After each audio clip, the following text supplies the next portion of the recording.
Hello guys, welcome back to my channel. তো ভাই এতদিন ভাই দুদিন পুরো একদম ব্রেক, মানে গেছিলাম একটা জায়গায় ঘুরতে। তো সেটারই ভিডিও এটা। তো ভাই সকাল সকাল মানে একদম সকাল মানে প্রায় 5:30, মানে 3টের সময় উঠেছি। আমার দিদি আমাকে 3টের সময় কল করছে। আর কোথায় যাচ্ছি সেটা দেখতেই পাবে তোমরা। তো এই কদিন আমি সব ব্লগ আপলোড করবো। তো এত অন্ধকার ছিল রাত্রে, মার সাথে আমি গেছিলাম। তো মানে এতটা অন্ধকার রাত্রিবেলা শুধু কুকুর ছাড়া আর কিছু না। তারপরে ভাই এখান থেকে ক্যাব বুক করলাম, তো ক্যাব বুক করে গেলাম। তো দেখতেই পাচ্ছ এবার আমরা যাবো এখান দিয়ে শিয়ালদা। তো সেই দেখতেই পাচ্ছ তোমার এই রাস্তা পুরো ফাঁকা, দেখতেই পাচ্ছ মানে একদম মানে সকালের দিকটা, মানে যে সময় 5টা বাজে, মানে 5টা 5:30টার দিকে ওই সময় বেরিয়েছিলাম। তো সেই রকমভাবেই মানে বেরিয়ে গেছি, মানে বেরিয়ে ক্যাব ড্রাইভারকে মানে ফোন করার সঙ্গে সঙ্গে মনে চলে এসেছে। ক্যাব ড্রাইভার মানে এত কুইক ছিল সকাল সকাল যে আমার, মানে ক্যাব ড্রাইভার আসলে মেনলি ক্যাব ড্রাইভার না, এটা হচ্ছে আমার পাশের আশেপাশেই থাকে লোকটা, তো তাই জন্য পেয়ে গেছে। তো ওখান দিয়ে গিয়ে তো গাইস চলে এসেছি ফাইনালি শিয়ালদা স্টেশনে, মানে শিয়ালদা স্টেশনে চলে এসেছি।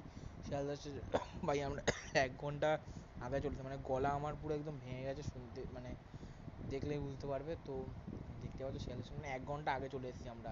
অলরেডি 1 ঘন্টা আগে চলে এসেছি, 1 ঘন্টা বসেছিলাম।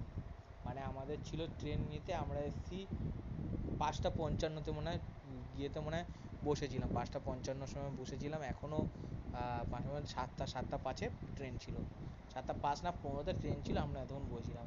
তো ভাই বুঝতেই পারছো মানে কতক্ষণ দাঁড়িয়ে থাকতে, মানে আর পুরো জায়গা পুরো ভর্তি। তো আমি এখানে দাঁড়িয়েছিলাম দেখতেই পাচ্ছ। তো এখান দিয়ে একটা চা নিয়েছিলাম, মশলা চা। ভাই চাটা খুব ভালো ছিল, পুরো একদম রিফ্রেশিং ছিল, চাটা খেয়েছিলাম।